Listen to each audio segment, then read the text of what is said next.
Welcome back. Faasil ಹಂತಕರ ಸುಳಿವು ನೀಡಿತ್ತು CCTV ದೃಶ್ಯ. 30ಕ್ಕೂ ಹೆಚ್ಚು ಸಿಸಿಟಿವಿ ದೃಶ್ಯವನ್ನ ಕಲೆ ಹಾಕಿದ್ರು ಪೊಲೀಸರು. ಟೋಲ್ ಗೇಟ್ನ ಸಿಸಿಟಿವಿಯಲ್ಲಿ ಕಾರ್ ದೃಶ್ಯ ಸೆರೆಯಾಗಿತ್ತು. ಟೋಲ್ ಗೇಟ್ನಲ್ಲಿರುವಂತಹ ಸಿಸಿಟಿವಿಯಲ್ಲೂ ಕೂಡ ಕಾರ್ನ ದೃಶ್ಯ ಸೆರೆಯಾಗಿತ್ತು.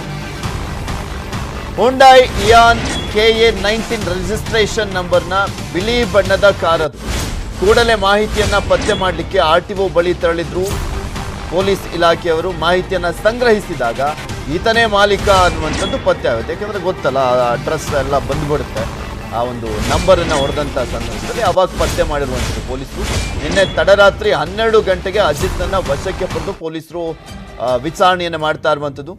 ಆರೋಪಿಗಳು ದುಷ್ಕೃತ್ಯಕ್ಕೆ ಬಳಸಿದ್ದಂಥ ಇಯಾನ್ ಕಾರು ವಶಕ್ಕೆ ಪಡೆದು ಅಲ್ಲಿ ವಿಚಾರಣೆಯನ್ನ ಮಾಡ್ತಾ ಇದ್ದಾರೆ. ಯಾರು ಅವರನ್ನ ಅಂದ್ರೆ ಈ ಕಾರನ್ನ ಬಾಡಿಗೆಗೆ ಪಡೆದಿದ್ದು ಏನು ಎತ್ತ ಅನ್ನುವಂಥದ್ರ ಬಗ್ಗೆ ಸಾಕಷ್ಟು ವಿಚಾರಣೆಯನ್ನು ಮಾಡಲಾಗ್ತದೆ. ಇದೇ ವಿಚಾರಕ್ಕೆ ಸಂಬಂಧಪಟ್ಟಂತೆ ಅಲ್ಲೊಂದು ಪ್ರತ್ಯಕ್ಷ ವರದಿ ಕೊಟ್ಟಿದ್ದಾರೆ ನಮ್ಮ ಪ್ರತಿನಿಧಿ ಕಿಶನ್ ಶೆಟ್ಟಿ. ನೋಡ್ಕೊಂಬರೋಣ. ಇಡೀ ದಕ್ಷಿಣ ಕನ್ನಡ ಜಿಲ್ಲೆಯನ್ನ ಬೆಚ್ಚಿ ಬೀಳಿಸಿದಂತಹ ಸುರತ್ಕಲ್ನ ಫಾಜಿಲ್ ಹತ್ಯೆ ಪ್ರಕರಣದ ಹಂತಕರನ್ನ ಪೊಲೀಸರು ಭೇದಿಸಿದೆ ಬಹಳಷ್ಟು ರೋಚಕ ಆಗತ್ತೆ. ಯಾಕೆಂದ್ರೆ ಹಂತಕರು ಯಾವುದೇ ಒಂದು ಸಣ್ಣ ಸುಳಿವನ್ನ ಕೂಡ ಕೊಟ್ಟಿರಲಿಲ್ಲ. ಕೇವಲ CC ಕ್ಯಾಮೆರಾದಲ್ಲಿ ಈ ಪ್ರಕರಣ ದಾಖಲಾಗಿತ್ತು ಹೊರತು ಹಂತಕರು ಯಾರು ಏನು ಎಂಬುದರ ಬಗ್ಗೆ ಪೊಲೀಸರಿಗೆ ಅಸ್ಪಷ್ಟವಾದ ಮಾಹಿತಿ ಇತ್ತು. ಆದ್ರೆ ಈ ಕಾರಿಗೆ ಬಳಸಿದಂಥದ್ದು, ಈ ಹತ್ಯೆಗೆ ಬಳಸಿದಂಥದ್ದು ಇಯಾನ್ ಕಾರ್ ಎಂಬುದು ಪೊಲೀಸರಿಗೆ CCTVಯಲ್ಲಿ ಗೊತ್ತಾಗಿತ್ತು. ಹಾಗಾಗಿ ಸುರತ್ಕಲ್ ಭಾಗದಲ್ಲಿ ಯಾರೆಲ್ಲ ಇಯಾನ್ ಕಾರ್ಗಳನ್ನು ಹೊಂದಿದ್ದಾರೆ ಅಂತವರ ಲೀಸ್ಟ್ ಅನ್ನು ಮೊದಲು ಪೊಲೀಸರು ಸಂಗ್ರಹ ಮಾಡಿದ್ರು. ಇದರಲ್ಲಿ ಸುಮಾರು 21 ಮಂದಿ ಇಯಾನ್ ಕಾರನ್ನು ಹೊಂದಿದ್ದಾರೆ ಎಂಬ ಮಾತುಗಳು ಕೂಡ ಓಡಾಡ್ತಾ ಇತ್ತು. ಮತ್ತು ಪೊಲೀಸರು ಕೂಡ ಈ ಮಾಹಿತಿಯನ್ನು ಆಧರಿಸಿ ಇಯಾನ್ ಕಾರ್ಗಳ ಮಾಲಕರ ದಾಖಲೆಗಳನ್ನು ಸಂಗ್ರಹಿಸಿದ್ರು. ಇದರಲ್ಲಿ 7 ಕಾರುಗಳು ಸಂಶಯಾಸ್ಪದವಾಗಿ ಕಂಡು ಬಂದಂತ ಹಿನ್ನೆಲೆಯಲ್ಲಿ ಈ 7 ಕಾರುಗಳನ್ನು ಈಗ ಸುರತ್ಕಲ್ ಪೊಲೀಸ್ ಠಾಣೆಯ ಮುಂಭಾಗದಲ್ಲಿ ಇಟ್ಟಿದ್ದಾರೆ. ಈ 7 ಕಾರುಗಳ ಪೈಕಿ ಯಾರು ಕೂಡ ಬಾಡಿಗೆಗೆ ಕಾರನ್ನು ಕೊಡ್ತಾ ಇರಲಿಲ್ಲ. ಎಲ್ಲರೂ ಕೂಡ ಪ್ರೈವೇಟ್ ಆಗಿ ಯೂಸ್ ಮಾಡ್ತಾ ಇದ್ರು. ಆದ್ರೆ ಕಾರನ್ನ ಪ್ರೈವೇಟ್ ಆಗಿ ಯೂಸ್ ಮಾಡಿ ಮತ್ತು ಬಾಡಿಗೆಗೂ ಕೊಡ್ತಾ ಇದ್ದ ಒಬ್ಬ ವ್ಯಕ್ತಿ, ಅದು ಅಜಿತ್ ಜೋಸೆಫ್ ಎನ್ನುವನು.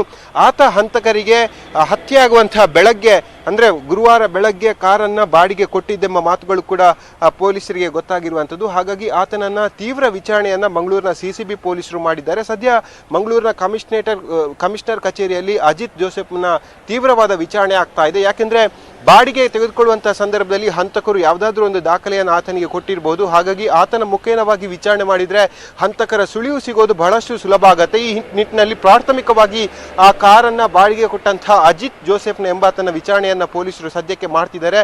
ಈ ಹಿನ್ನೆಲೆಯಲ್ಲಿ ಸುರತ್ಕಲ್ ಸುತ್ತಮುತ್ತ ಪ್ರದೇಶಗಳಲ್ಲಿ ಯಾರೆಲ್ಲ ಇಯಾನ್ ಕಾರನ್ನು ಹೊಂದಿದಾರೋ ಅಂಥವರ ಕಾರನ್ನ ಪೊಲೀಸರಿಗೆ ವಶಕ್ಕೆ ಪಡ್ಕೊಂಡಿದ್ದಾರೆ. ಸದ್ಯ ಸುರತ್ಕಲ್ನ ಪೊಲೀಸ್ ಠಾಣೆಯ ಮುಂಭಾಗ ಸುಮಾರು 7 ಕಾರುಗಳು ಇರುವಂಥದ್ದು. ಈ 7 ಕಾರುಗಳ ಮಾಲಕರ ದಾಖಲೆಗಳನ್ನು ಪೊಲೀಸರು ಕೂಡ ಸಂಗ್ರಹ ಮಾಡಿದ್ದಾರೆ. ಮತ್ತು ಯಾರೆಲ್ಲ ಈ ಕಾರನ್ನ ಆ ದಿನ ಬಾಡಿಗೆ ಕೊಟ್ಟಿದ್ದಾರೆ ಅಥವಾ ಸ್ವಂತವಾಗಿ ಯೂಸ್ ಮಾಡಿದ್ದಾರೆ ಅಥವಾ ತಮ್ಮ ಮನೆಯಲ್ಲಿದ್ದು ಬೇರೆ ವಾಹನದಲ್ಲಿ ಯಾರಾದರೂ ಹೋಗಿದ್ದಾರೆ ಎಂಬುದರ ಬಗ್ಗೆ ಕೂಡ ಎಲ್ಲ ದಾಖಲೆಗಳನ್ನು ಕೂಡ ಪೊಲೀಸರು ಪಡ್ಕೊಳ್ತಿದ್ದಾರೆ. ಹಾಗಾಗಿ ಸದ್ಯ ಕಾರು ಮಾಲಕ ಅಜಿತ್ ಜೋಸೆಫ್ನ ಪೊಲೀಸರು ವಶಕ್ಕೆ ಪಡ್ಕೊಂಡಿದ್ದಾರೆ. ಆತನ ವಿಚಾರಣೆ ಇನ್ನಷ್ಟು ತೀವ್ರಗತಿಯಲ್ಲಿ ಆಗ್ತಾ ಇದೆ. ಇವತ್ತು ಸಂಜೆ ಆತನನ್ನ ನ್ಯಾಯಾಧೀಶರ ಮುಂದೆ ಒಪ್ಪಿಸುವಂತಹ ಸಾಧ್ಯತೆಗಳು ಕೂಡ ಇದೆ. ಮತ್ತೆ ಮುಂದಿನ ದಿನಗಳಲ್ಲಿ ಪೊಲೀಸ್ ಕಸ್ಟಡಿಯನ್ನು ತೆಗೆದುಕೊಂಡ ಸಂದರ್ಭದಲ್ಲಿ ಈ ಫಾಜಿಲ್ ಹಂತಕರು ಯಾರು ಎಂಬುದಾಗಿ ಸ್ಪಷ್ಟವಾಗಿ ಪೊಲೀಸರಿಗೆ ಗೊತ್ತಾಗಲಿದೆ. ಕಿಶನ್ ಶೆಟ್ಟಿ, ನ್ಯೂಸ್ 18 ಕನ್ನಡ, ಮಂಗಳೂರು.